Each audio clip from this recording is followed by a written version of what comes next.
apôtres, chapitre 27, chapitre 27, verset 22-25. verset 22-25. Actes des apôtres 22-25. Actes des apôtres 27, 22-25. Chapitre 27, verset 22-25. Chapitre 27, verset 22-25. Maintenant, Ça arrive. je vous exhorte à prendre courage, car aucun de vous ne périra. Et il n'y aura de perte que celle du navire. Un ange du Dieu à qui j'appartiens et que je sers m'est apparu cette nuit. Et il m'a dit, Paul, ne crains point.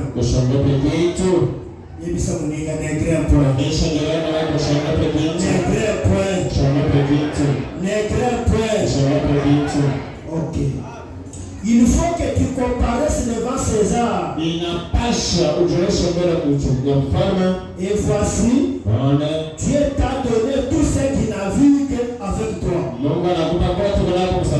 C'est pourquoi, ô homme, rassurez-vous, car j'ai cette confiance en Dieu qu'il en sera comme il m'a été dit. Je lis dans Josué, chapitre 1er, verset 6-7. Fortifie-toi et prends courage, car c'est toi qui mettras ce peuple en possession du pays que j'ai juré à leur père de leur donner.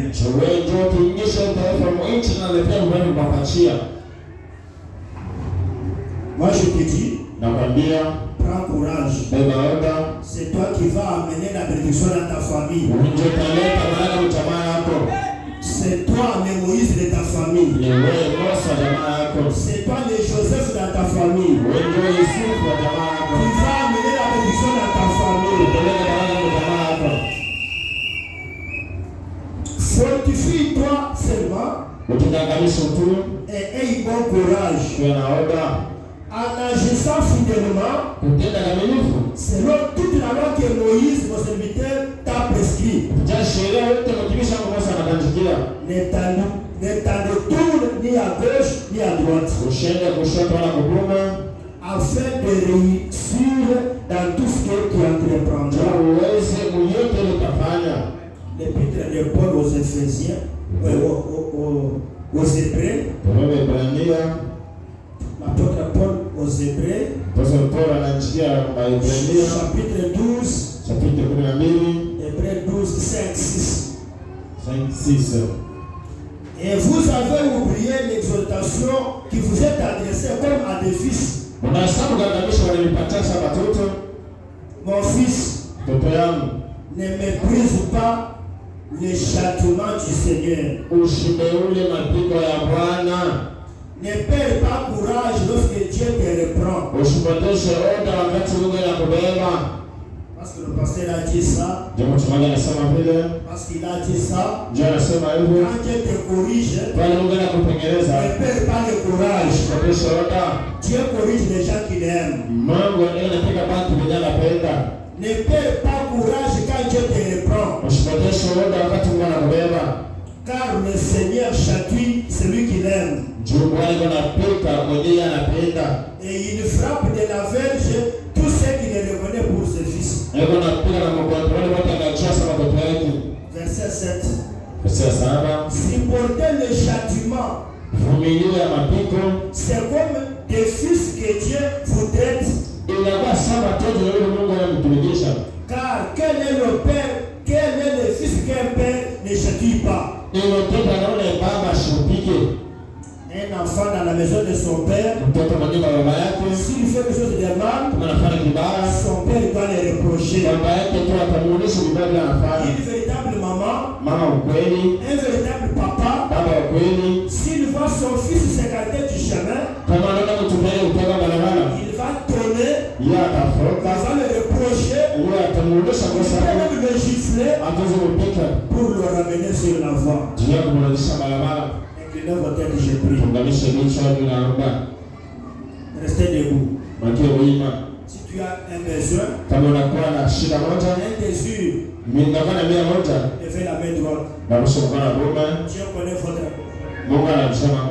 votre désir, votre requête, votre besoin. Dieu le connaît. Levez seulement la main droite. Dieu voit ton problème. Dieu bien-aimé, nous te sommes infiniment reconnaissants à ce moment où tu nous donnes la grâce et l'opportunité de venir dans ta présence.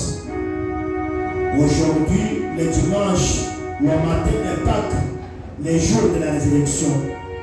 Nous croyons que tu n'es plus dans la tombe, mais tu es ressuscité d'entre les morts. Tu as vaincu la tombe et la mort, tu es sorti victorieux. Et tu as promis que parce que toi tu vis, nous aussi nous vivrons. Seigneur Jésus, viens nous en aide. Voyez la chair et les derniers bancs. Ouvre notre entendement, Seigneur. Circoncis les oreilles de tes enfants parce qu'ils sont venus pour écouter ta parole. Je chasse tout esprit qui ne confesse pas ton nom, les esprits malséants, les esprits qui ne confessent pas ton nom, qui nous ont précédés ici, les démons qui nous ont accompagnés sur cet endroit. Nous les chassons au nom de Jésus-Christ. Regarde tes enfants, leurs mains sont levées vers toi. Toi, Dieu, tu connais les motifs, tu connais les besoins, les désirs qu'il y a derrière la main levée. Accorde à chacun selon son désir. Celui qui est venu malade, accorde-lui la guérison. Console les affligés, Seigneur. Encourage les découragés, Papa. Sauve ceux qui ne sont pas encore sauvés. Nous avons besoin de toi. Amène-nous dans les lieux célestes. Parle-nous au travers de ta parole, Seigneur. Que la parole de Dieu bien-aimé puisse apporter la joie, la guérison, la bénédiction à ton peuple. Bénis cette église. Nous voulons écouter ta parole. Nous chassons les sommeils. Nous sommes les sorties inutiles. Les voyages des pensées. Au nom de Jésus-Christ, nous les chassons. Laisse que le glorieux Saint-Esprit, le grand Seigneur, puisse prendre la parole, le message, pour l'enfoncer dans le cœur, selon les besoins de chacun. Nous ne pouvons pas venir dans ta présence, Seigneur, et retourner jamais de la même manière. Nous croyons que tu es ici pour nous bénir, pour nous corriger du mal et pour nous bénir aussi, Seigneur. Ouvre ton ciel maintenant, répands la pluie de bénédiction sur ton peuple, Seigneur, afin que quand nous allons quitter cet endroit pour retourner, que nous puissions dire comme le passe son ami, pourquoi nos cœurs ne brûlent pas au-dedans de nous pendant qu'il nous parlait sur le chemin et que nous expliquait les Écritures. Celui qui a un problème difficile, donne-lui la solution, Seigneur. Nous avons besoin de toi. Commence avec nous, achève et termine avec nous, tout pour la gloire de ton nom, dans le nom de Jésus-Christ. Amen. Que Dieu vous bénisse. Allons vite pour gagner le temps. Pour gagner le temps. J'ai dit frère Branham. Dans la brochure, le grand réveil imminent de l'effusion du Saint-Esprit. Le grand réveil imminent de l'effusion du Saint-Esprit. Paragraphe 6. J'ai dit. Chaque personne, chaque dénomination,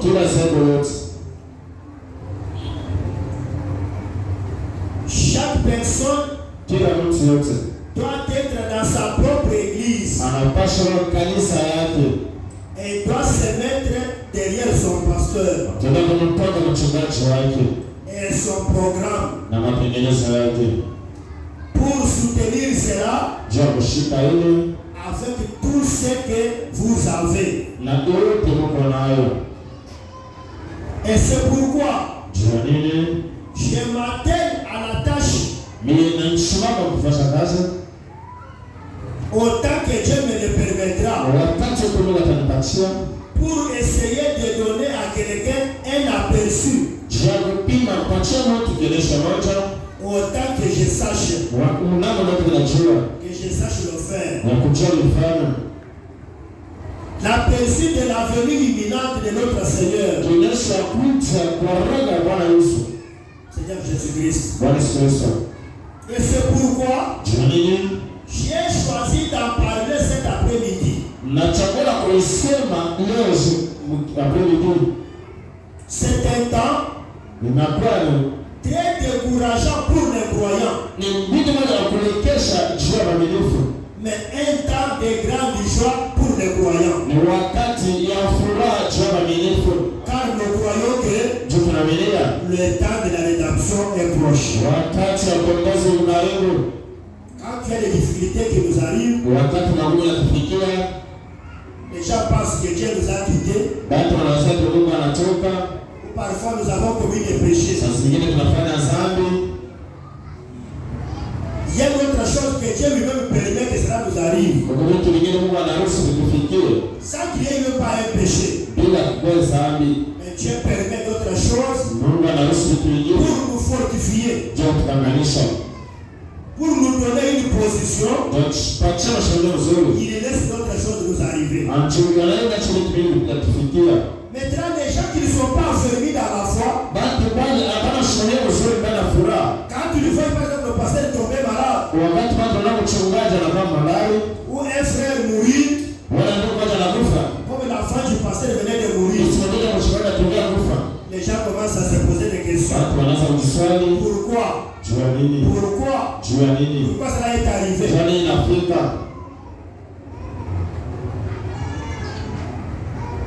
Il y a un péché. Or, il n'y a pas de péché. Mais Dieu permet que certaines choses nous arrivent pour nous donner la position, pour nous fortifier. Il permet d'autres choses. Maintenant, les gens qui ne sont pas bien affermis, quand tu vois les difficultés arriver aux croyants, ils disent parfois que Dieu les a abandonnés. Parfois ils ont péché. Tu vas faire vraiment dire, c'est un temps de découragement pour les croyants. Mais pour les croyants, Président dit que c'est un temps de joie. Car Dieu ne fait jamais de mal. Tout ce que Dieu fait est bon. Dieu n'a jamais fait de mal. Tout ce que Dieu fait est bon. Vous allez comprendre. Chaque personne doit être dans son église. Branham dit dans la brochure le discernement de l'esprit, paragraphe 18, partie B. Venez lire. Le discernement de l'esprit, paragraphe 18. Branham dit que chaque personne devrait avoir son église, son endroit où il adore, là où il paye la dîme, là où il donne l'offrande, là où il se sent à l'aise. Écoutez Branham. Lecteur, lisez. Le discernement de l'esprit. Il n'y a pas quelqu'un qui dit réveille-toi mon frère. Le discernement de l'esprit, paragraphe 18. Lis avec l'onction. Le discernement de l'esprit, prêché le 8 mars 60. Paragraphe 18. Chaque personne, lisez 4. Frère Branham dit, chaque homme devrait avoir une église où il se sente chez lui. Vous deviez avoir un endroit où non pas seulement flotter ça et là, mais avoir un endroit où vous allez à l'église, où vous l'appelez votre église. Est-ce que vous écoutez? Est-ce que vous écoutez? Madame dit que chaque homme, chaque femme doit avoir un endroit où vous adorez, vous vous sentez à l'aise. Mais dans votre église, makanisa yako Uzana esemote. hauna na furaha.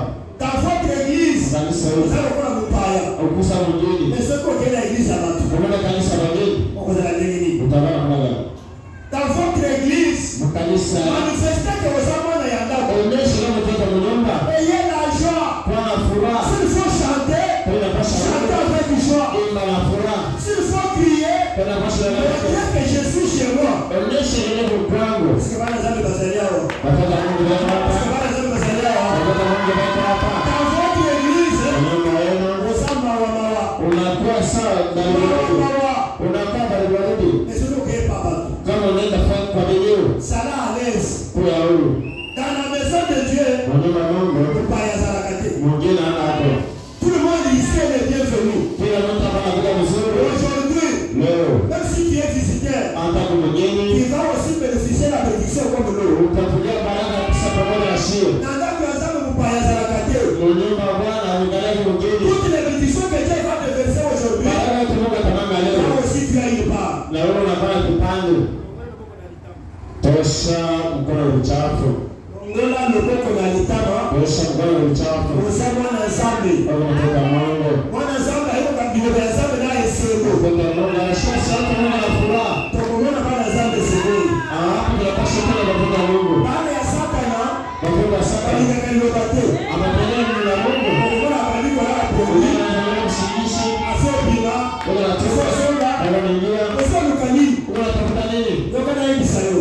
Shika na Biblia. Kwa nani ndi? Mungu anasema Dans la brochure, Jeshina signal rouge signe de sa venue. alama nyekundu alama ya kuja kwake. À partir des fêtes juste là-bas, Kwa sababu tunaenda kule. Abraham dit, Mungu anasema quand vous venez dans l'église, wakati unakuwa kanisa, quand le prédicateur commence à prêcher, wakati mwingine anaanza kuhubiri, au moment où Dieu commence à venir, wakati mwingine anaanza kubariki, pendant que les bénédictions commencent à tomber, wakati baraka inaanza kuanguka, l'enfant va commencer à pleurer. mtoto anaanza kulia. Si tu vois l'enfant commencer à pleurer, Mtoto anaanza kulia. c'est le diable Ndiye qui a oué le bébé unataka pour pleurer, jari afin de détourner ton attention à la parole de Dieu. na kutesha neno la Mungu.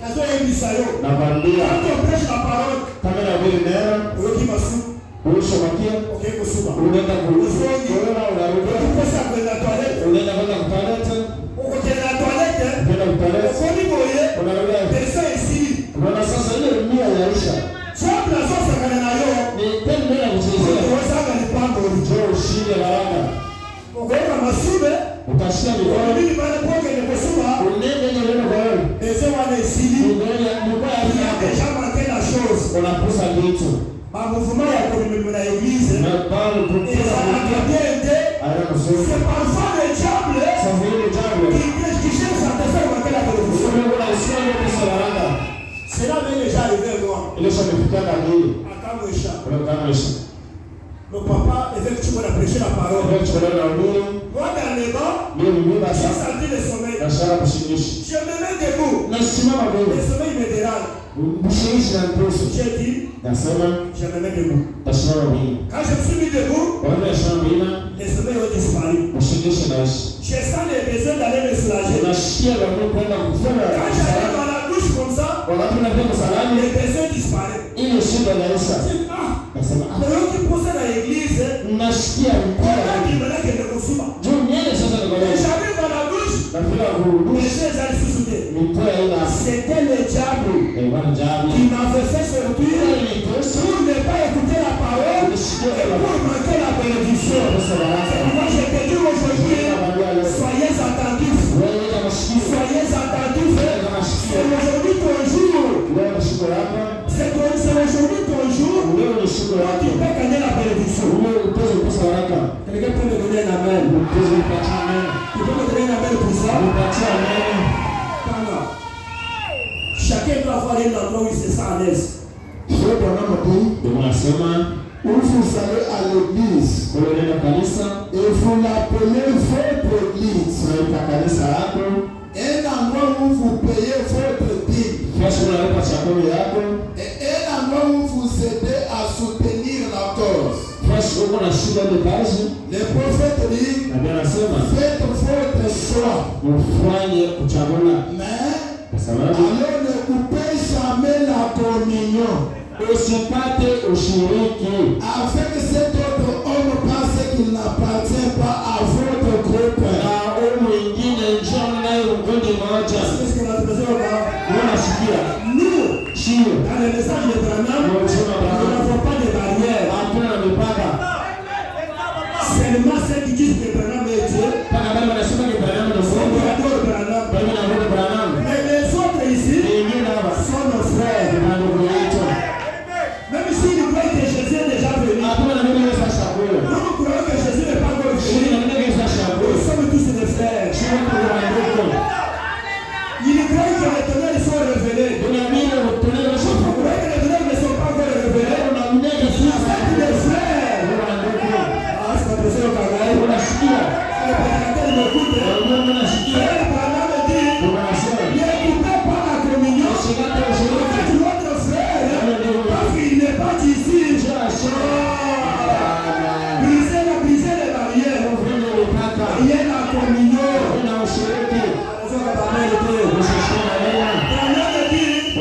Moi, je suis pour la communion. Nous aussi, nous sommes pour la communion. Chacun doit avoir son église. Nous savons que toi, tu es membre ici au Victoire Tabernacle. L'autre, il est membre là-bas, au Gloire Tabernacle.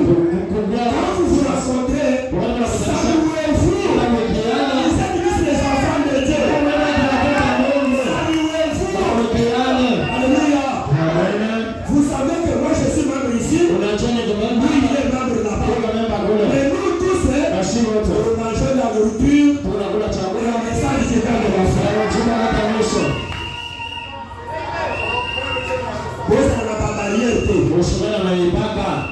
Ça nous le fait avec joie. Comme le pasteur a perdu son enfant ici. D'autres croyants du message, ils ne sont pas de ce tabernacle. Ils sont censés venir pour consoler le pasteur. Et s'ils viennent, vous devez les recevoir avec joie. Ce sont nos frères. Mais nous, il y a ma barrière. Ici, il n'y a pas un Moluba. Ici, il n'y a pas un Mukasai. Ici, il n'y a pas un Murega. Et Mukatala. Asante. Mungala. Asante. Moussaïl. Asante. Ici, nous sommes tous les enfants de Dieu.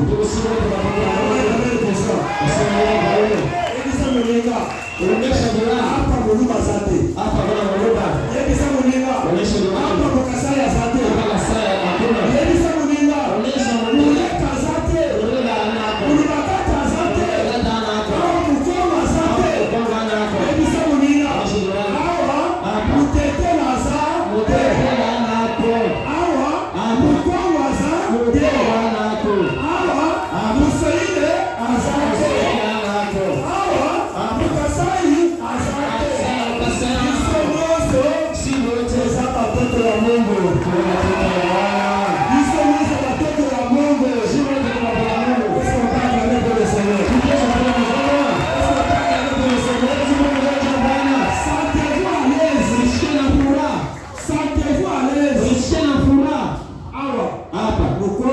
Mkongo hakuna.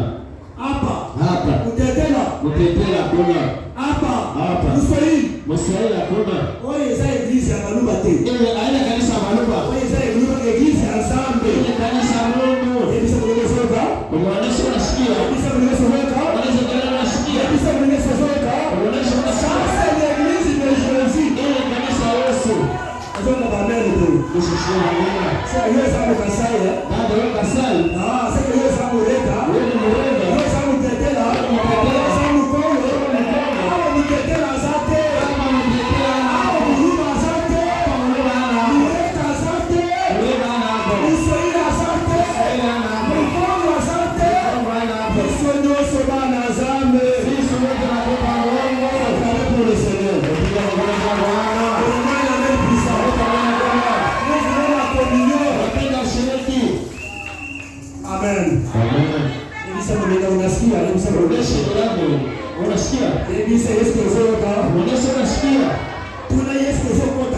Uliza hivi unaingia. Hivi unaingia. Hawa makambo ya bikolo wezake. Hapa mama wa kabila ana hapo. Makambo ya bikolo hawa wezake. Kabila haina hapa. Hawa biso ndio tutabana. Sasa watoto wa Mungu. Kiso kuna bonosi. Bwana ndio taarifa kwa shughuli za Mungu. Acclamez pour le Seigneur.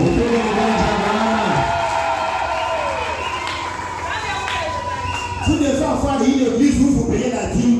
Unapaswa kwenda kanisa unalipa chakula. Vous donnez vos francs. Unalipa sadaka. Vous vous réjouissez de votre église. Unafurahi na kanisa lako. Vous aimez votre pasteur. Unapenda mchungaji wako. Vous vous réjouissez de votre pasteur. Unafurahi na mchungaji wako. C'est ça. Ndio. Mais Kwa sababu vous arrêtez. Nashukuru. Leo au. Leo uko hapa. Lobi kuna. Kesho kuna. Lobi kuna. Kesho kuna. Lobi kuna. Kesho kuna. Il faut avoir un endroit. Inapaswa na nafasi. Vous êtes compté pour membre. Ule ndio nakubaliwa sana imba.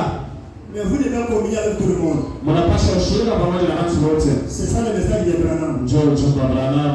Les Branham du message sont ici. Mamilifu wa ujumbe ndio Les hapa. Branham du message sont ici. Mamilifu wa ujumbe ndio hapa. Voilà le message de Branham. Muone ujumbe wa Branham. Écoutez. Masikia. C'est un temps de découragement pour les croyants. Ni wakati wa kuelekea njia matamanini. Un temps de grande joie pour les croyants. Wakati wa furaha ya madinifu. Car nous savons que Tunajua le temps de la rédemption est proche. wakati wa kuongoza ukaribu. J'ai lu dans la Bible. Nasoma ndani ya Biblia. 1 Thessaloniciens. Tezonisia wa kwanza. Vous cherchez dans la brochure. Mtafuta kwenye shina. L'homme le plus méchant que je connaisse. Mtu wa magari mwenyewe najua. L'homme le plus méchant que je connaisse. Mtu wa magari kabisa najua. Paragraphe 25. Date 25. Shekina. 13 Canada. 13 Canada.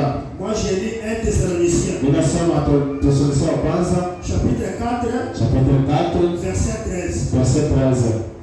Votre attention. Na wakati wa swali. 1 Thessaloniciens 4. Thessalonisia wa kwanza chapitre 4. 13. 13.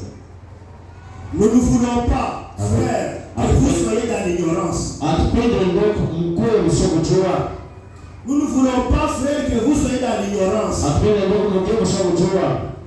au sujet de ceux qui dorment,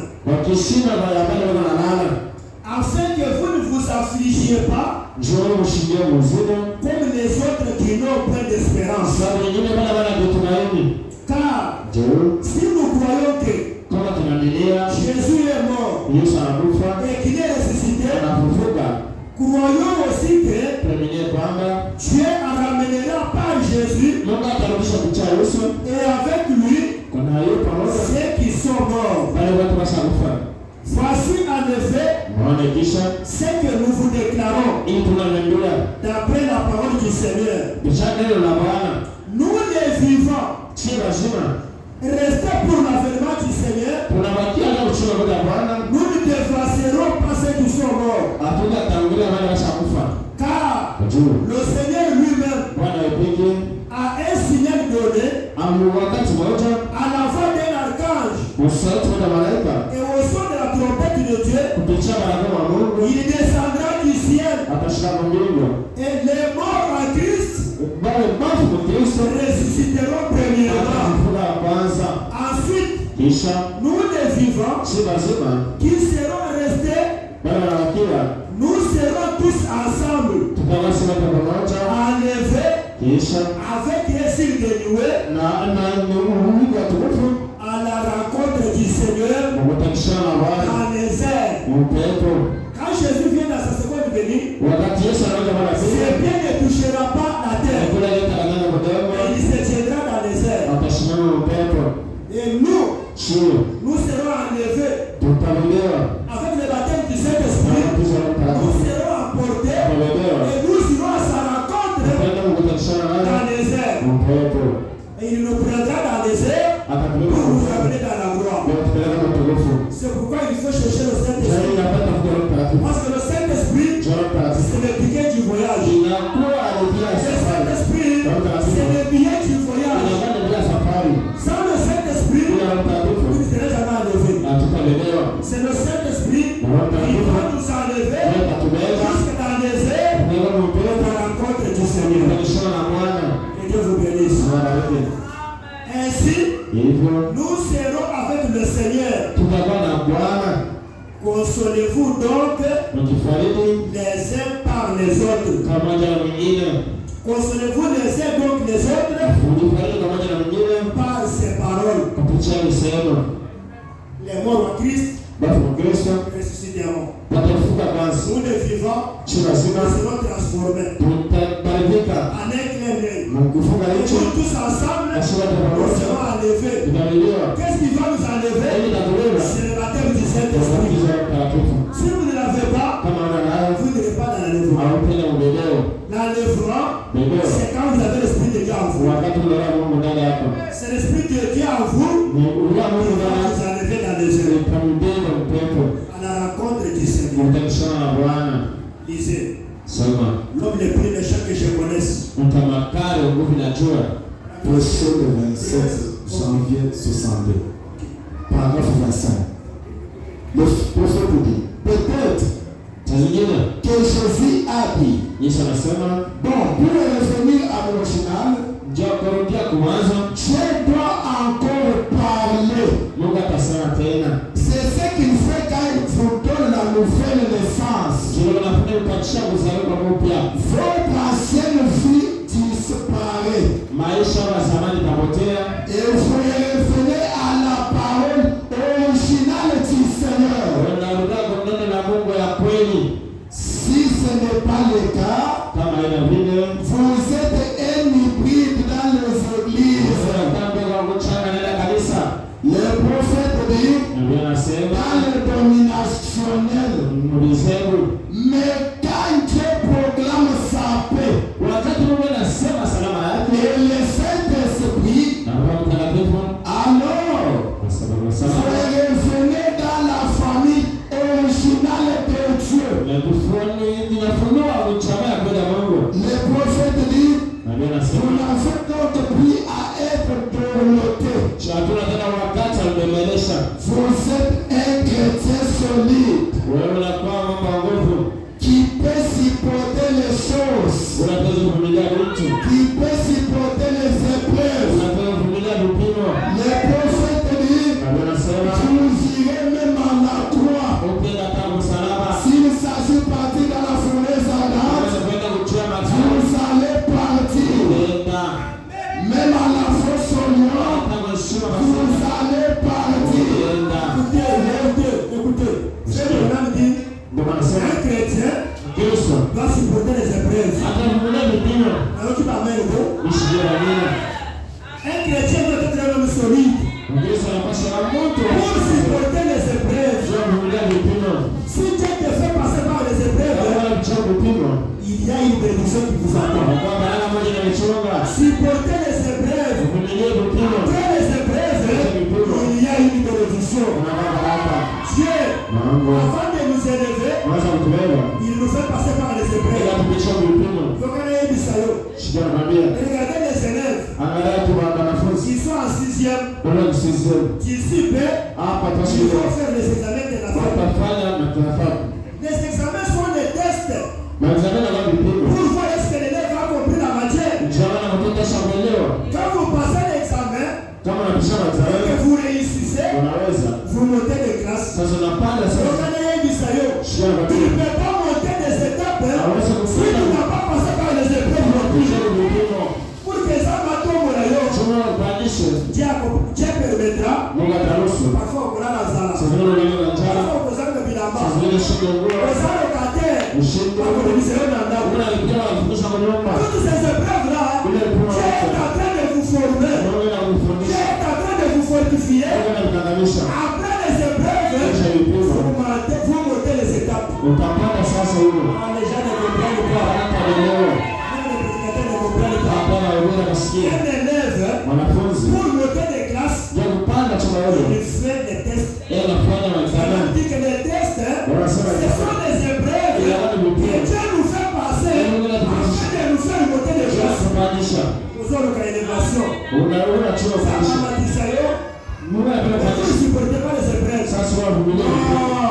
Les épreuves sont les escaliers. Vous êtes ici. Vous arrivez là-bas, vous montez. Vous C'est ça l'épreuve. L'escalier. Vous montez. Voilà les escaliers. Et c'est top.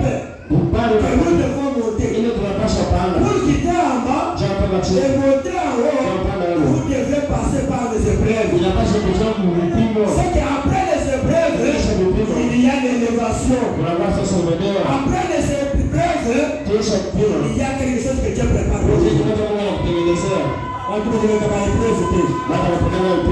Israël, ils étaient en Égypte. Ils ont quitté l'Égypte. Ils ont traversé la mer.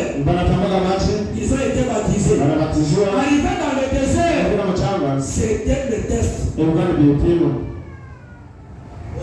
Avant de te faire monter, tu dois passer par les épreuves. Et tu dois supporter les épreuves. Parce qu'après les épreuves, il y a la bénédiction. Donnez-moi une amen pour ça. Donnez-moi une amen pour ça. Pourquoi je vous dis, comme vous venez de passer cette épreuve, c'est déjà passé. Attendez voir ce que Dieu va faire. Je vous prophétise, on dira à votre pasteur, il a touché de magie. On dira à votre pasteur, il a fait des fétiches. Ce ne sont pas des fétiches, mais c'est l'élévation de Dieu. On lui dira, moi j'ai perdu un enfant à Kinshasa. Un enfant de 18 ans. Mon premier fils. Son nom c'était Dieudonné. Quand l'enfant est mort, mes amis sont venus me dire, ah yo on est ici moi là. Ah aussi c'est là tu as livré l'enfant, tu vas avoir le succès. Moi j'ai dit non. Dieu m'avait dit à Tsoukou, je vais te ravir quelque chose que tu aimes. C'était en 2004. En 2014, Dieu me dit encore, je vais te ravir quelque chose que tu aimes. Arrivé en 2023, moi, mon enfant est tombé malade. On a prié. On est allé à l'hôpital. Dieu dit, ce que je t'avais dit, et t'as compris. Et l'enfant était mort. Nous l'avons enterré. Je me suis fortifié. Quand j'ai commencé à prêcher, j'ai prêché une grande onction. Et Dieu m'a accompagné puissamment. Mes amis m'ont dit, tu as monté, tu as eu des succès, tu as sacrifié l'enfant. Moi j'ai dit non, je n'ai pas sacrifié l'enfant. Dieu m'avait dit, il me fera passer par l'épreuve. C'est une épreuve de la part de Dieu. Je n'ai pas péché, je n'ai pas fait la magie, mais c'est Dieu. Après la mort de cet enfant-là, je prie pour une personne, la guérison. Il s'est m'a appelé en Allemagne. J'ai prié au téléphone. Dieu l'a béni. Il m'a envoyé l'argent. À la banque en dollars. Quand mes amis m'ont vu ma vie changer, c'est pour un féticheur. C'est pourquoi je vous dis, après cette épreuve ici, votre pasteur ici, il va monter des étapes. Il sera béni. On restera dans les voitures. Cette étape ici, c'est l'épreuve que Dieu lui a fait passer avant de le faire monter. Que le Seigneur vous bénisse. Qu'il vous bénisse encore. L'épreuve, après l'épreuve, il y a l'élévation. Il y a la bénédiction. Il y a quelque chose que Dieu fait. Supporter les épreuves. Je vais vite pour terminer. Hébreux chapitre 1 Pierre. Lisez la Bible. 1 Pierre chapitre 1er. 1 Pierre chapitre 1er. Verset 6. Lisez vite. La Bible dit, 1 Pierre chapitre 1er verset 6. La Bible dit, c'est là ce qui fait votre choix. Quoique maintenant, puisqu'il le faut, vous soyez attristés pour un peu de temps, car tu fais épreuve. 7. Afin que l'épreuve de votre foi, plus précieuse que l'or périssable, qui cependant est éprouvé par le feu, ayez pour résultat la louange, la gloire et l'honneur, lorsque Jésus-Christ apparaîtra. C'est tout. Lisez encore. Jacques. Chapitre 1er. Verset 4. Dans 30 minutes, je termine. 13 juste, vous me faites ici. Lisez Jacques chapitre 1er. Verset 4. La Bible dit, mes frères, regardez comme un sujet de joie complète et diverses épreuves auxquelles vous pouvez être exposés, sachant que l'épreuve de votre foi produit la patience. La Bible dit, mais il faut que la patience accomplisse parfaitement son œuvre, afin que vous soyez parfait accompli, sans faillir à rien. Qu'est-ce que vous écoutez? Vous écoutez? 1 Corinthiens chapitre 10 verset 13. Nous sommes dans la Bible. La Bible dit, aucune tentation ne vous est survenue qui n'ait été humaine. Je reprends les gens. Est-ce que les gens écoutent? Est-ce que c'est nouveau là est bien? 1 Corinthiens chapitre 10 verset 13. Lisez. La Bible dit, aucune tentation ne vous est survenue qui n'ait été humaine. Et Dieu qui est fidèle ne permettra pas que vous soyez tentés au-delà de vos forces. La Bible dit,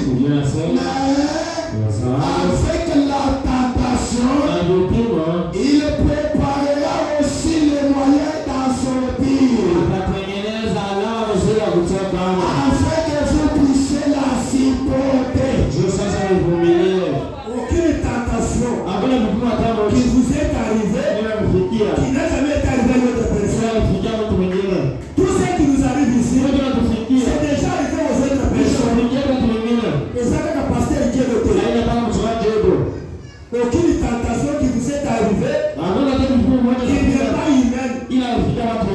Sur ce chemin ici, il y a d'autres personnes qui sont passées par des étapes ici. Ce n'est pas du nouveau. Ce n'est pas une nouvelle chose. Ça arrive aux gens.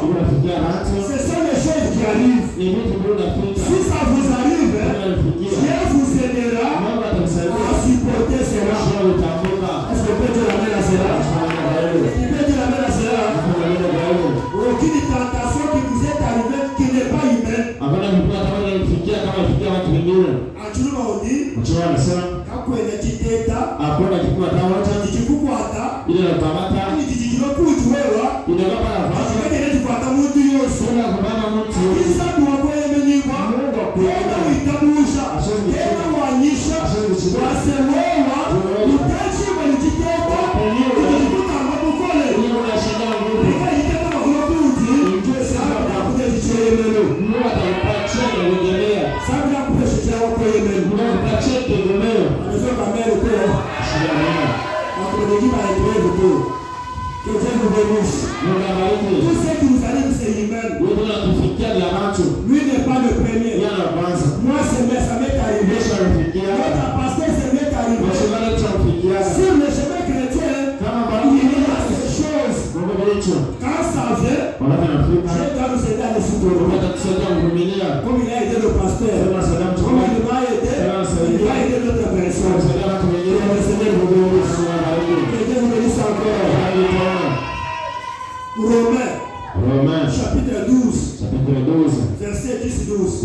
Les enfants de Dieu comprennent.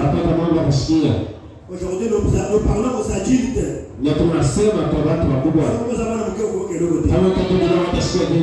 Je termine ce sujet aujourd'hui. Mercredi, je prends un autre sujet. Dimanche, on termine. Que Dieu vous bénisse. Lisez. Romains 12 au verset 12. 11-12. Ok.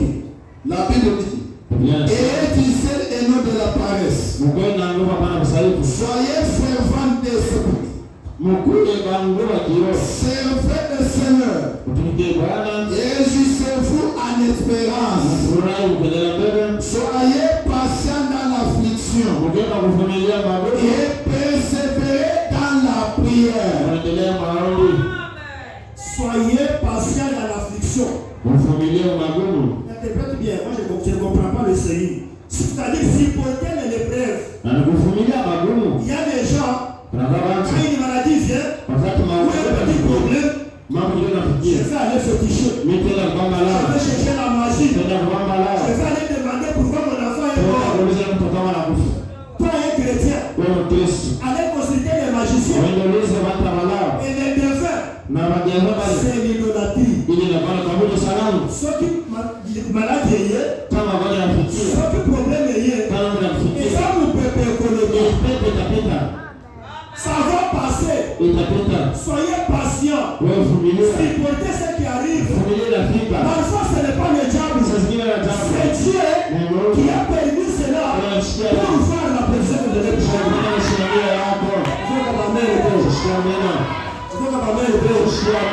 Soyez patient dans l'affliction. Il peut arriver que vous allez en Congo. Bongo Sili. Oteki mutuka. Bongo Sili na Bongo. Bali ko s'inquiéter. Alors que Dieu a permis que Bongo est Sili. Parfois Dieu vous épargne à la mort. Dieu vous épargne à un danger. Ça va prendre le monde. Ça va prendre le monde. Quand tu vas passer que de la voyage. Monter et pouffi. Et ça c'est ici. Alors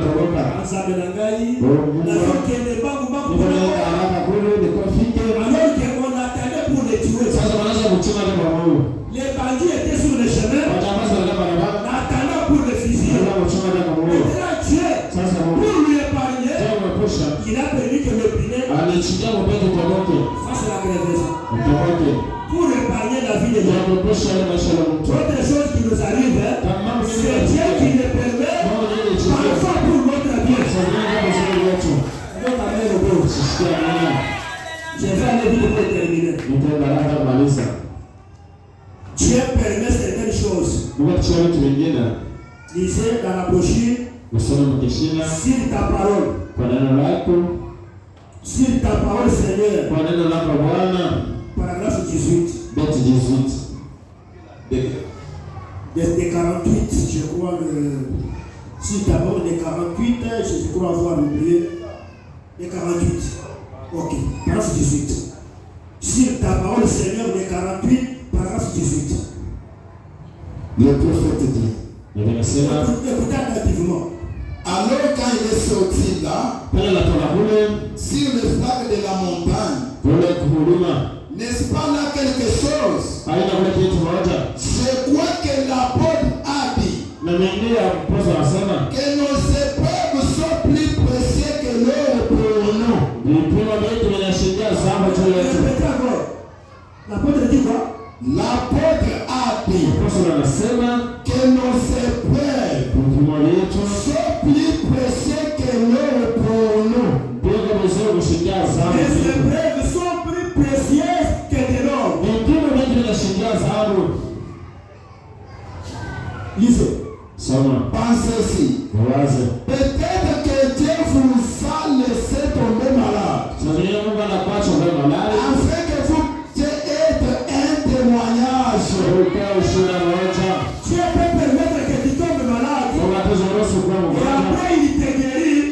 Pour que tu puisses avoir un témoignage à donner à quelqu'un d'autre. Ce qui vous arrive là, Dieu fait que tu puisses avoir un témoignage qui va fortifier notre personne. Oh, regarde ce que tu as dit. Mais Sarah. Anne dans la Bible. Ne donnez pas naissance. Mais Dieu les a bénis. Le même Dieu qui a fait bénir Anne. Le même Dieu qui a fait bénir Sarah. Pour avoir des enfants. Et Dieu là te bénira aussi. Il bénira aussi les enfants. Dieu peut permettre que tu tombes malade. Après il vous guérit pour que tu puisses avoir un témoignage. Lisez frère. Qu'il puisse vous guérir et que vous puissiez vous tenir sur sa parole. Alors quand vous rencontrez de l'opposition, vous pouvez dire cessez. Au-delà de toute ombre de doute, oh là là, mettez-moi à Jérusalem, à Judée, à Samarie. Un témoin, c'est quelqu'un qui a vraiment vécu quelque chose. Le prophète dit qui a été quelque part et a vu quelque chose. Le prophète demande, n'est-ce pas frère? Eh bien, et n'oubliez pas, un témoin doit être un témoin. Un témoin oculaire qui sait ce quoi il parle. Ça ne peut pas être un témoin qui a entendu quelque chose de quelqu'un d'autre. Si vous vous rendez ici au tribunal et que vous disiez j'ai assisté à un accident dans la rue et que vous l'avez vu à travers la vitre d'une fenêtre, vous ne pouvez pas être considéré comme un témoin. Vous devez avoir été personnellement sur le lien.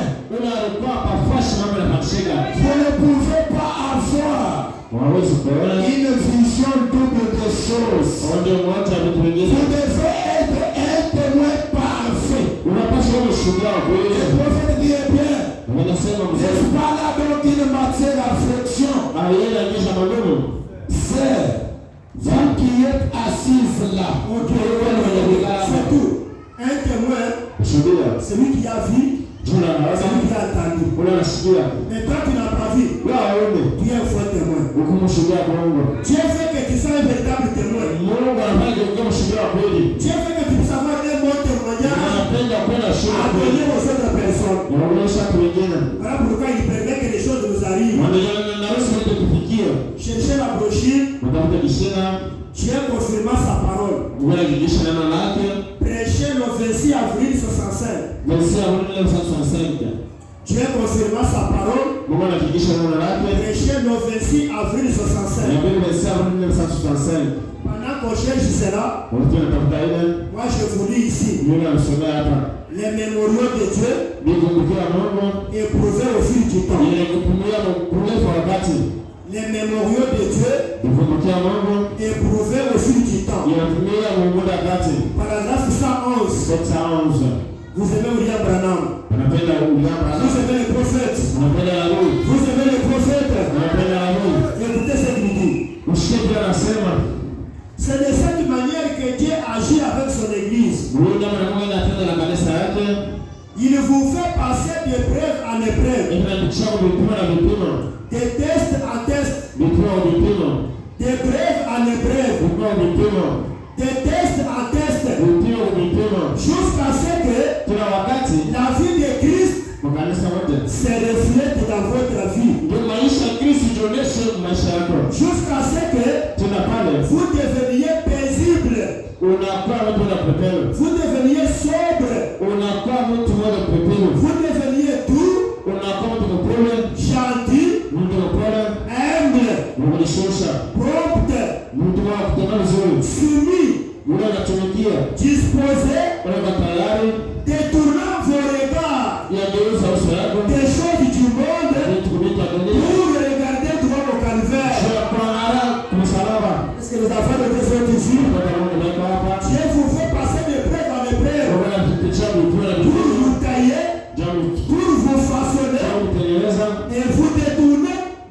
des choses du monde vers le calvaire.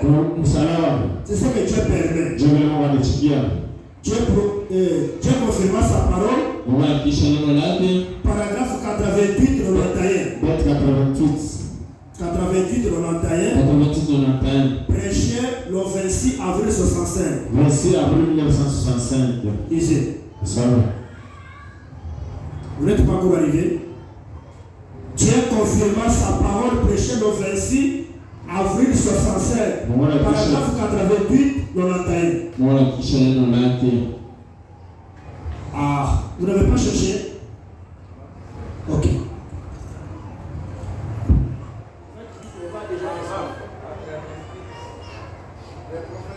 C'est chez qui, non? Oui, c'est ça. Pourquoi vous savez quoi? Le prophète dit, c'est destiné à celui qui croit. Et s'il peut trouver quelqu'un qui croit sa parole, il confirmera sa parole par lui. Et le prophète dit, parfois la maladie. Écoutez, c'est par là que l'idée commence. Parfois la maladie. Et tout nous arrive. Ainsi, afin que Dieu puisse se confirmer lui-même. Écoutez bien. Il dit, parfois, la maladie et tout ce qui nous arrive, c'est qu'arrive ainsi que, afin que Dieu puisse se confirmer lui-même. Rappelez-vous, vous vous rappelez l'aveugle que Jésus avait rencontré. Les gens ont demandé à Jésus, qui a péché? Continue alors. Il a péché.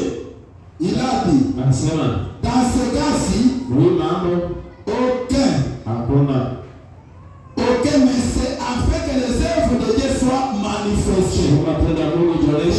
Les choses. Les gens ont demandé à Jésus, qui a péché? Lui, l'enfant qui est malade? Est-ce que son père, sa mère, qui a péché pour que ce garçon naisse malade? Jésus a répondu, dans ce cas ici, aucun n'a péché. Mais c'est afin que les œuvres de Dieu soient manifestées.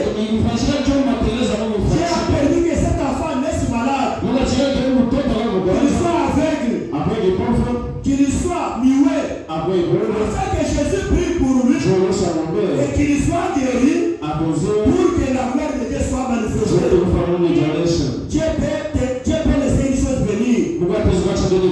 Dieu veut montrer sa gloire. Dieu veut manifester sa gloire. Il permet que la chose vous arrive. Et quand Dieu vous bénit, quand il vous guérit, les gens vont le glorifier.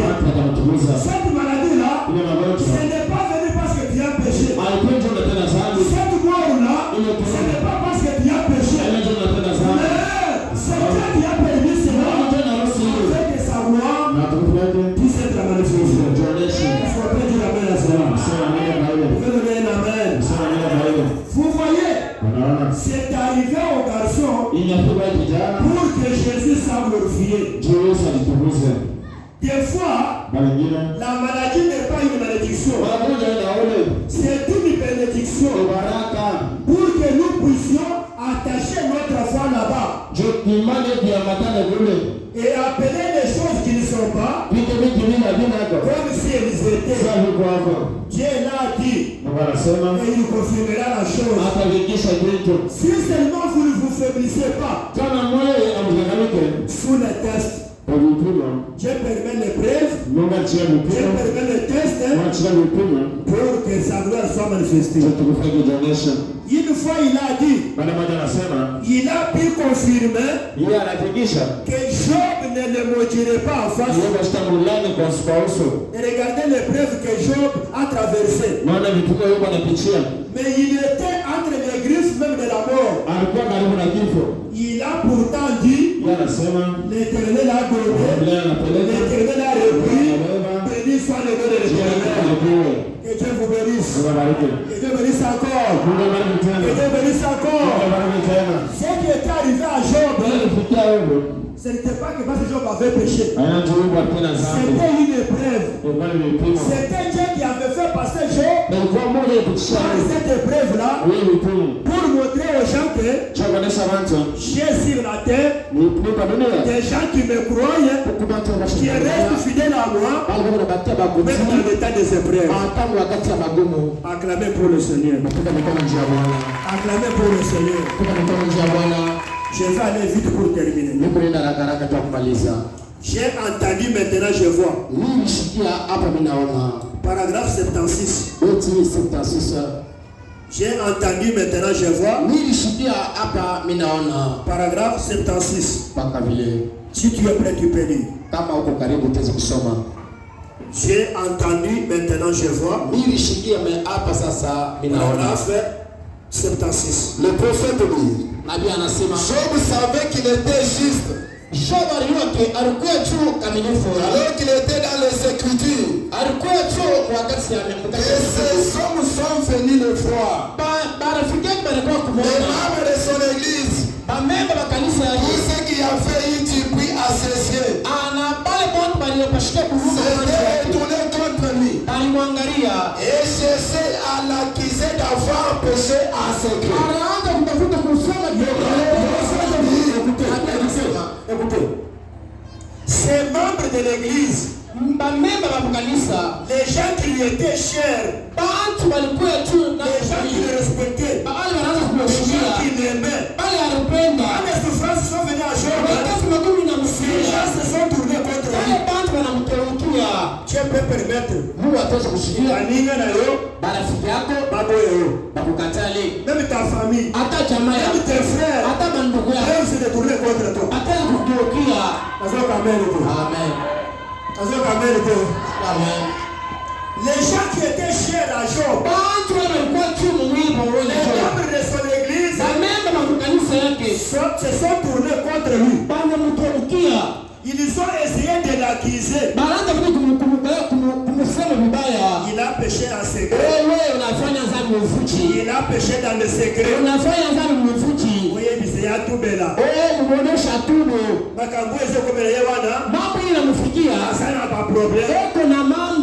Parfois vous n'avez pas de problème. Vous n'avez pas péché. C'est Dieu qui permet que cela arrive pour que ça avoir un témoignage. Ça va pas vous le retrouver. Dieu permet que les choses arrivent. Dieu permet que les choses arrivent. Vous entendez les gens dire, je vous l'ai dit, regardez bien. Vous voyez, ce n'est pas la vérité. Quelquefois, c'est Dieu qui met son peuple à l'épreuve. C'est Dieu qui met son peuple à l'épreuve. Dans ce cas, c'était Dieu qui mettait Job à l'épreuve. Job était le meilleur homme. Sur toute la terre, il ne serait pas un homme comme Job. Il était un prophète. Il était un sacrificateur. Il était un homme juste. Il craignait Dieu. Job n'avait pas volé. Job n'avait pas menti. Job n'avait pas péché. Dieu, dans son amour, il a fait passer Job par les épreuves. Oh, alléluia. Merci Seigneur. Dieu au ciel, avec ses anges, Satan est tenté. Quand Satan est tenté, Dieu a demandé à Job, Dieu a demandé à Satan, tu viens d'où? Je viens de toute la terre. Dieu lui a dit, est-ce que tu as vu mon homme Job? Satan a dit oui. Bituma musisu, ça me dit à ce que je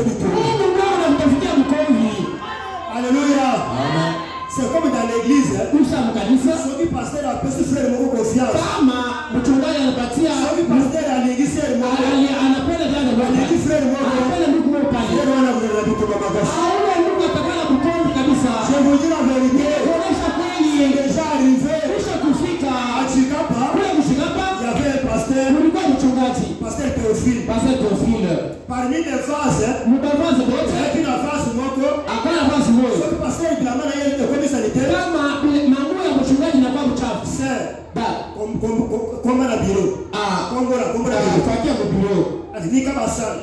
Wewe sabisha manguo. Salanga potopo. Wewe unifanyisha bomu. On a toujours lui. Ah, pas yeye. Pasteur azongo na biso. Oh, yeye shikona shia. Na kamlusa kaka yeye. Kama paka yeye. Alléluia. Amen. Si Dieu vous aime, Kama Mungu anakupenda, atakukombattre. atakukombanisha. Pasteur te fait confiance. Kama Mungu atakukombattre. atakukombanisha. Alléluia. Amen. Amen, amen. Amen. Abraham dit, Mungu anasema, quand Satan est allé au ciel, wakati ile kumbingo, yoka, shikia. quelque chose me fait. Kitu kiko na nikuya. Il y a des gens qui disent que Satan n'existe pas. Mais moi je vous dis que Satan existe. Hein? Frère Branham dit Satan était le bras droit de Dieu. Et quand Dieu créé, Satan était son associé. Satan connaît les secrets de Dieu. Faites attention. Satan n'est pas un homme maigre. C'est un homme qui aime beaucoup la santé. Satan est allé jusqu'au ciel. Il est entré. Pendant que Dieu était à sa présence, Dieu lui a demandé, Satan, tu viens d'où? Je viens sur la terre. Je viens de toute la terre. Toute la terre. Est-ce que tu as vu Job? Job, mon homme. Il n'a pas un homme comme lui sur la terre. Satan a dit oui. J'ai vu Job. Il est bien. Il a bonne santé. Il est béni. Il a une femme. Il a des enfants. Il a beaucoup de bien matériel. Amen. Amen. Dieu dit à Satan, sur la terre, il n'y a pas un homme comme Job. Satan dit, oui, il t'adore parce qu'il est béni. Il a l'argent, il a une bonne santé. Si tu me donnes l'ordre, si je le touche, je vais l'appauvrir. Je vais tuer ses enfants. Il va te renier. Alléluia. Amen. Alléluia. Amen. Dieu et Satan au ciel, il parle. Job sur la chair, il ne connaît rien. Dieu dit à Satan, va, touchez-le, va l'appauvrir. Fais tout ce que tu peux. Ne touche pas à son cœur. N'ôte jamais sa vie. Faites tout. N'ôte jamais sa vie. Satan est venu avec l'ordre de Dieu. C'était avec l'ordre de Dieu. Et Satan est venu pour faire souffrir Job. Les maladies, la mort. Maintenant les gens qui ne connaissaient pas ce qui s'est passé, ils ont commencé à dire, il est mauvais, il a péché, il a bien péché, il a commis l'adultère, il a fait la magie. Ce n'était pas la magie, ce n'était pas le péché, ce n'était pas l'adultère, c'était la volonté de Dieu. C'est Dieu qui avait permis cela. Alléluia. Amen. Que Dieu vous bénisse. Laissez-moi terminer ici. Quelquefois, c'est Dieu qui met son peuple à l'épreuve. Dans le cas de Job, c'était Dieu qui mettait Job à l'épreuve. Le meilleur homme qu'il y avait sur la terre. Dieu le soutenait. Dieu le mettait à l'épreuve pour révéler les qualités du croyant. Est-ce que tu peux acclamer pour le Seigneur? Est-ce que tu peux acclamer pour le Seigneur? Lisons des Écritures, terminons. Lisons des Écritures seulement. Et on termine. L'ange de l'Alliance, 20-21. Branham dit, les membres de l'église de Job kanisa ya Job, ils ont dit, banasema tu as péché en secret. wewe unafanya nzambi mbufuchi. Il n'y avait pas de péché. Bila shukufana kubaya. Les gens pensent que Bantu wanawaza quand les gens tombent malades, wakati mtu ako na Mungu magonjwa, c'est qu'ils ont péché. wewe ni kusema kia anafanya. Hapana. Votre maladie peut vous venir. Bantu hili tendo kuya. Votre souffrance peut vous venir. Hili tendo kuya. Ce n'est pas des péchés. Haina Mais nzambi. c'est tout des preuves Ni que kipimo. Dieu a donné Ila Mungu pour anaruhusu. te fortifier, Ndio kukupatia pour nguvu. te donner le caractère. Kukupatia tu mashauri mzuri. Hebu sema ningesema, Est-ce que unasikia? Dieu traite certainement avec la maladie. Mungu eko anatumika na magonjwa. Dieu traite pas la maladie. Mungu eko anatumika kupitia magonjwa. Mais ce n'est pas dans chaque cas. Mais haina paka mambo yote.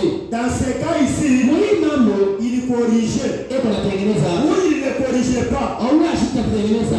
Sasa Il révélait les qualités d'un croyant. kunaonyesha tu Mkristo wa kweli. J'ai lu la dernière écriture. Mungu anasema maandiko ya mwisho. Frère, Ndio. quelque chose me vient en esprit. Kitu kile kinaniletea mpaka vile. La jonction du temps. Jonction du temps. Je ferme la Bible. La jonction du temps. Inafunga Biblia. Paragraphe 25. Beti 25. Cherchez. Tafuta La jonction du temps. jonction du temps. Paragraphe 25. Beti 25. Moi je lis ici. Mimi nasoma. C'est pas égal pour lui seul. Wewe achana ubakie naye yeye pekee. 19-20. Beti 20. Eh bien, Mzuri. voici ce que j'aimerais que vous remarquiez. Mwangalie kile kinapenda Mungu muone. Satan est venu parmi les fils de Dieu. Satan anakuja katikati ya watoto wa Mungu. Il s'est assis parmi eux. Anikaa katikati yao. Il n'y a pas un endroit Hakuna fashi. où les enfants de Dieu peuvent se réunir. Ili wao ndio wanaweza kubishana. Et Satan est venu Ili parmi eux. Satan kuingia katikati yao. Partout où les enfants de Dieu se réunissent, Satan atakuja. dans cette église, Hata kanisa. nous sommes une foule mélangée. Tuko kuikuja kula tatu. Même dans l'église de Jésus, Hata kanisa Yesu. Judas était là. Judas alikuwa hapo. Même quand les gars sont assis, Hata mtu shirika. Judas était ici. Judas wako katikati yetu. Que Dieu vous bénisse. Que Dieu vous bénisse. Et dans le nom de Dieu, Tunasema dans l'église de Jésus, kanisa Yesu. Jésus était pasteur. Yesu alikuwa mchungaji pastor. Jésus était le trésorier. Judas yeye alikuwa kuchunga hekima. Jésus pasteur, Yesu pastor. Judas trésorier. Judas trésorier. Il n'y a pas un endroit Hakuna fashi. où nous pouvons nous réunir Ili kubishana. après les événements. Bila sadasha kwa hapana. Partout, Fashi yote. Satan viendra. Satan yuko na Le kula. mal viendra. Wakati yuko na Nous kula. n'avons pas peur de vous. Bila shaka na Nous boka. n'avons pas peur de vous. Hakuna na boka ni wewe. Dieu nous a promis, Mungu anatulaka. n'ayez pas peur. Usiogope. Celui qui est en vous Ule kumeni est hemu. plus puissant que celui qui est dans le monde. Haleluya. Alléluia. Jésus nous a dit, Yesu alituonyesha. quand l'ennemi se lèvera Wakati adui ataramuka. comme une fleur Saa maji. devant vous, le Saint-Esprit de Dieu révélera l'étendard. Et nous n'avons pas peur du diable. Nous savons que notre Dieu est plus puissant. Celui qui est en nous est plus puissant que celui qui est dans le monde. Que Dieu vous bénisse. Que Dieu vous bénisse. Satan est venu parmi les fils de Dieu.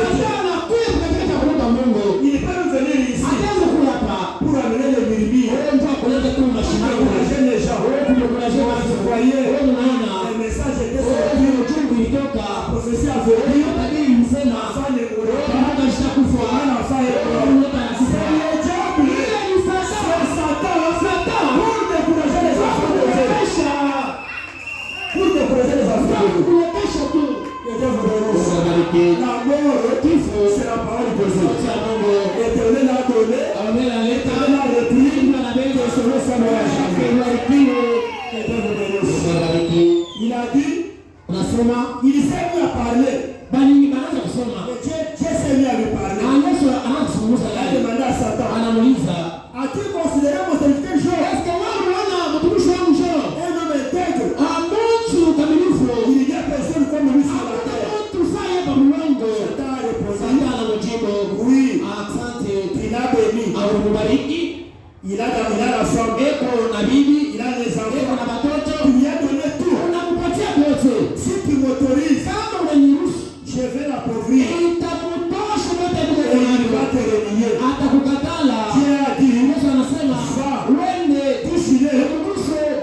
touches pas sa vie.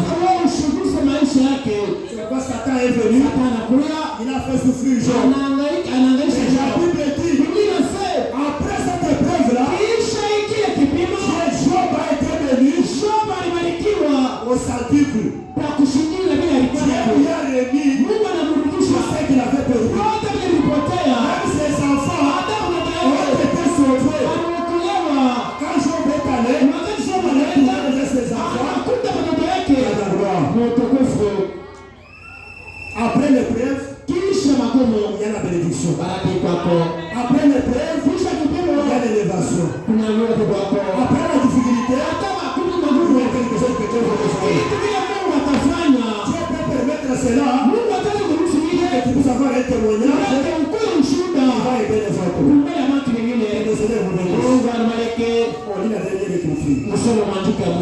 Enlevez les documents. La chanson du temps, paragraphe 25, Shekinah, parenthèse. Une autre époque. Quand Lot et Abraham, étant donné qu'Abraham devait être le maître de la terre, sa postérité devait se répandre partout sur la terre. Il avait avec lui Lot, son neveu, à un parent. Et quel bon tableau aujourd'hui. Et l'église froide, formaliste et indifférente par rapport à l'église du Dieu vivant. Mais de l'esprit, Élie, appelé à sortir. Il veut l'entourement, c'est la dernière écriture. Et quel bon tableau aujourd'hui de l'église froide, formaliste et indifférente par rapport à l'église du Dieu vivant. L'église née de l'esprit, Élie, appelé à sortir. Église séparée du monde. Ils habitaient ensemble dans la même plaine. Mais il arrivait finalement que l'autre prit son grand groupe et descendit à Sodome et Gomorrhe. Là où il deviendra populaire, où il occupera une place de choix. Et Abraham resta dans la volonté de Dieu. Et il prit un contrée pauvre. Sarah, sa belle femme. Et Abraham demeura dans une contrée pauvre du pays afin de pouvoir servir le Seigneur. Alors le prophète dit, je ne promets pas une lippe fleurie de bains. Ne trompez pas un chrétien et ne déformez pas le message en disant que tout ira très bien pour le chrétien. Il n'y aura rien qui jouira. Il n'y aura rien.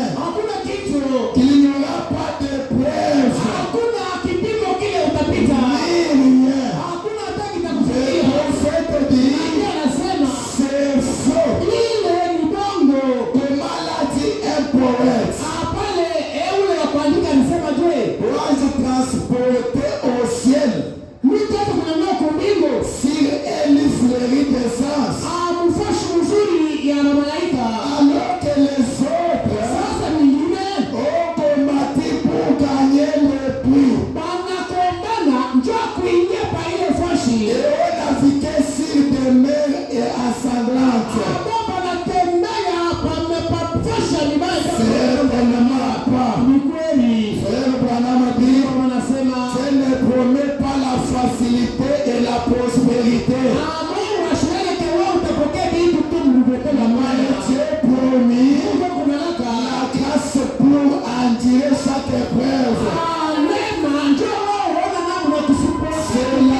Yesu. Neema ile tunatafuta.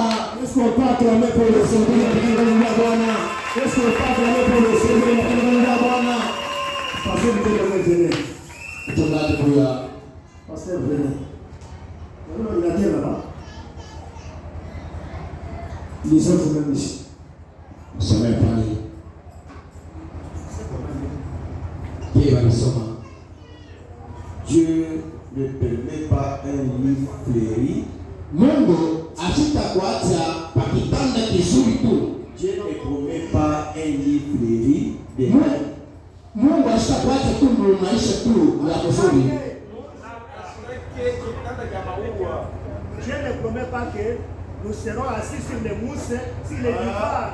Très bien là, confortablement. Non. Vie chrétienne, c'est bon. Mungu ashikulake kutakuwa tu maisha tu ya teketeke ya mzuri hapana. Ndio kwenda kwa Mungu ipasha kupambana na kusharati, tunakombana na balonzi, tunakombana na mapepo ya majamaa yetu. Ndio kwenda kwa Mungu tunakombana. Mnipatie amen. Shika amen. Shika amen. Ne trompez, Dieu ne promet pas un lit fleuri dedans. Mungu ashikulake kutakuwa tu mapigano pakitanda tu ya kizuri. Ne trompez pas un chrétien. Unaoshindana na Kristo. Et ne déformez pas le message en disant que tout ira très bien. Unaoshikupatia ujumbe wa kusema kama unaamini yote itakuwa vizuri. Ne trompez pas les chrétiens. Unaoshindana na Kristo. Ne déformez pas les messages. Unaoshileta tu ujumbe tu ya bongo. Quand parle là-dessus, unaonyesha nani? Prédicateur. Unaonyesha mahubiri. Un évangéliste. Mhubiri. Vous montez ici. Anapita hapa. Donc parce que la péché. Mhubiri anahubiri. Pourquoi ça? Unajua nini vile? Bwana dit, Bwana anasema ne trompez pas les chrétiens. wewe usilande Bakristo. Ne déformez pas les messages. Wewe usilete tu ujumbe wa bongo. Pour dire aux gens que wakati unaamini c'est fini. Kunaisha. Hautakufa.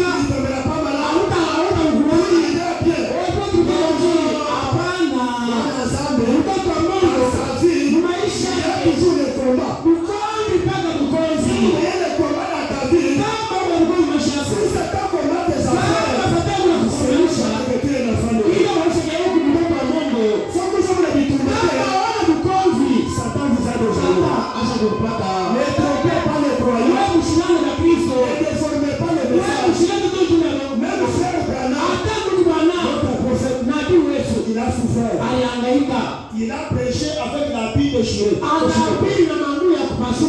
a enterré sa première femme. Il a enterré sa fille Sharon. Il a passé par les épreuves. Après cela, il a béni. Dieu l'a aimé.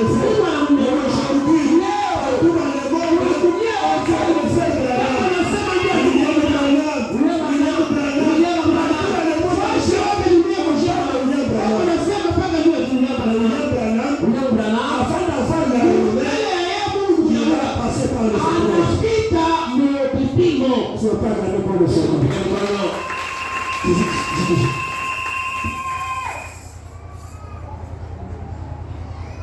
Ne trompez pas un chrétien. Et ne formez pas le message. Que tout ira bien. Il n'y aura rien qui vous nuira. Il n'y aura rien qui va. Il n'y aura pas d'épreuve ni rien. C'est faux. Unasikia? Unasikia? Kanisa yetu kama unaingia hutakulaka. Hapana. Mtoto wa Mungu hata kukumbalisha. Biblia inasema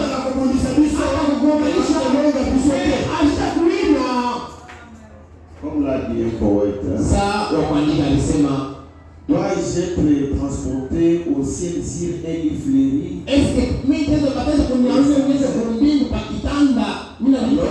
Les autres ont combattu pour gagner le prix. Et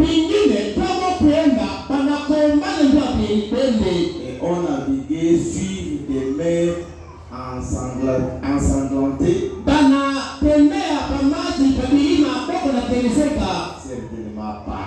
Kweli aina vile. Dieu Mungu ne promet pas la facilité et la prospérité. Mungu ashirake ke kwake vitakuwa tu teketeke utabilokota shida hapana. Il promet la grâce pour endurer chaque épreuve. Analaka neema ndio tena mna kusuporte vipimo vyote. Dieu nous promet la grâce Anataka neema pour supporter les épreuves. ndio tena mna kuvumilia kile vipimo. Quand les épreuves viennent, Wakati mna kufikia les souffrances, mangaiko tous les combats, hata bukoloni Dieu nous accorde la grâce. Mungu tumeshia neema Et si vous montez les ya difficultés, kupanda ile ya mambo ile ya nguvu. et si on vous dit que Kama nakuonesha il n'y aura pas de difficultés, utakuwa na gomo. c'est un mensonge. Ile ni bongo. Difficultés seront là.